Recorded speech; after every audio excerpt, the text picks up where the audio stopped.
আচ্ছা, এই যে নির্যাতিতা তার তদন্ত সেটা কে করছে এই মুহূর্তে? সিবিআই করছে, কেন্দ্রীয় সংস্থা। আর বিচারটা কোথায় আছে? সেটা আছে সুপ্রিম কোর্টে। সুপ্রিম কোর্ট কোথায়? দিল্লিতে। দিল্লিতে সুপ্রিম কোর্ট। সিবিআই দিল্লির, সিবিআই চালায় মোদি, তদন্ত করছে সিবিআই, মিছিল করছে বারাসাতে, ঢুকছে কলেজের গেটে। এই নাম পাগলা সংগঠন এসএফআই না হলে এই কাজ আর কে করতে পারে আপনারা সবাই বলুন তো?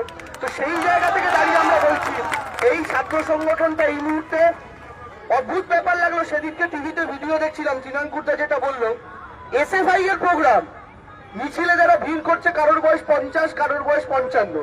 আমি ভাবলাম এটা কেন হচ্ছে, তখন উত্তরটা বুঝতে পারলাম। আসলে দেখবেন কোন কারখানায় যখন কর্মী শর্ট পড়ে যায় তখন একই কর্মীকে 4 শিফটে কাজ করায় না।